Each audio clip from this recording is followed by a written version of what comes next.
एक तांत्रिक, एक शापित बाघ और एक कैद किया गया दिव्य घोड़ा।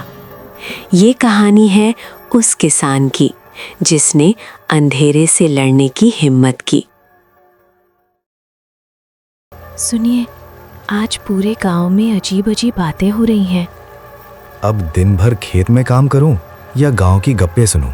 क्या हो गया है अब?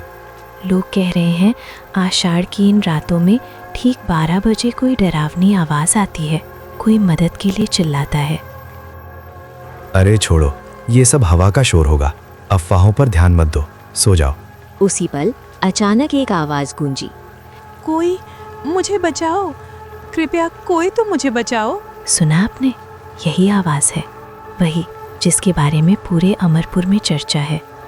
हाँ, आवाज तो बिल्कुल साफ थी। ऐसा लग रहा है जैसे कोई हमारे आंगन में खड़ा चिल्ला रहा हो। आप कहीं नहीं जाएंगे। आधी रात को कोई अनजान शक्ति नाम लेकर बुला रही है। ये ठीक नहीं। डरो मत, मैं बस दरवाजे से झांक कर दिखाता हूँ। हरिनाथ बाहर निकला। चारों तरफ सन्नाटा था, बारिश की बूंदें गिर रही थीं। अजीब बात है, कोई दिख क्यों नहीं रहा? उसकी नजर पेड़ के नीचे गई। अरे, ये तो घोड़ा है। एक सफेद घोड़ा खड़ा था जिसके माथे पर अजीब सा निशान था। लेकिन जानवर इंसान की आवाज में कैसे बोलेगा? वो अंदर लौट आया। कोई नहीं है, बस एक घोड़ा खड़ा है। शायद कोई शरारती आदमी मजाक कर रहा है। इतनी बारिश में? खैर, अब सो जाइए। सुबह सुबह गांव में भगदड़ मची थी। हरिनाथ बाहर निकला। अरे, ये लोग ऐसे क्यों भाग रहे हैं? और लोगों को भागते देखा। उसने रमेश को रोका। क्या हुआ? अनर्थ हो गया।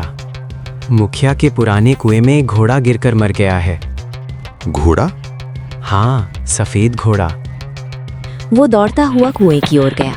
कुएं के पास वही घोड़ा पड़ा था, वही निशान, वही आंखें। हरिनाथ कांप गया। ये तो वही है जो कल रात मेरे घर के बाहर था। पर ये तो रात में ही मर गया। तो फिर कल रात मेरे आंगन में कौन था? दोपहर में वो खेत पहुंचा।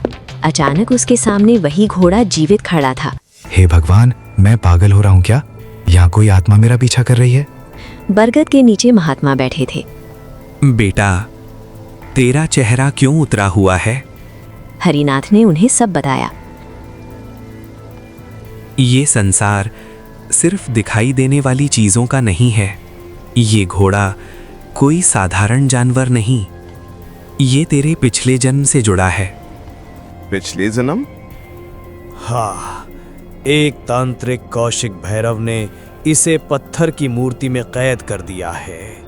रात को जो आवाज आई वो इसकी आत्मा थी। मुझे क्या करना होगा? डरो मत, जब वो फिर बुलाए उससे बात करना। रात को फिर आवाज आई। हरिनाथ, मेरी मदद करो। वो कुएं पर पहुंचा। पत्थर की मूर्ति हिलने लगी। भागो! भागो! रुको, डरो मत, मैं एक दिव्य घोड़ा हूँ। कौशिक भैरव नाम के तांत्रिक ने मुझे कैद कर दिया है। हरिनाथ घबरा गया। तभी आवाज फिर आई। तुम अकेले नहीं हो, मेरे मित्र वायु केतु की मदद लो। घर के बाहर एक और घोड़ा खड़ा था। वो भी इंसानों की तरह बोल रहा था। सब कुछ बदलने वाला है। सावित्री ये सब सुन रही थी। अब उन्हें समझ आ गया कि ये कोई साधारण बात नहीं है। पीछे हटने का समय खत्म हो चुका था। जंगल में उन्हें एक सुंदर बाग मिला, लेकिन अचानक एक बहुत बड़ा पक्षी सामने आ गया।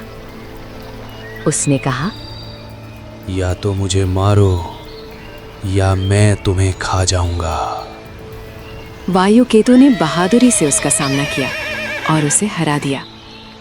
वनदेव की परीक्षा। जंगल के दरवाजे पर वनदेव प्रकट हुए। उन्होंने कहा, आगे बढ़ना है तो मेरे 3 सवालों का जवाब दो। बीता हुआ कल कैसे बदला जा सकता है? कल को बदला नहीं जा सकता।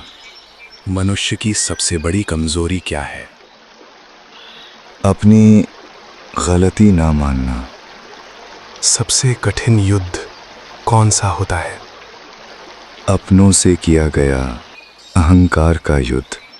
वनदेव खुश हुए और रास्ता दे दिया। डायन का सच। आगे उन्हें एक बूढ़ी औरत मिली। लोग उसे डायन कहते थे, लेकिन असल में वो भी भैरव की सताई हुई थी। उसने हरिनाथ को गुफा का रास्ता बताया। अंतिम युद्ध। काली अमावस्या की रात थी। गुफा के अंदर कौशिक भैरव हंस रहा था। एक किसान मेरा क्या बिगाड़ेगा? तभी वायु केतु गरजा।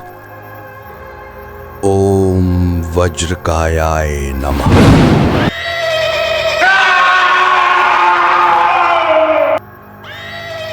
तेज रोशनी फैल गई, अंधेरा मिट गया, भैरव की शक्ति खत्म हो गई।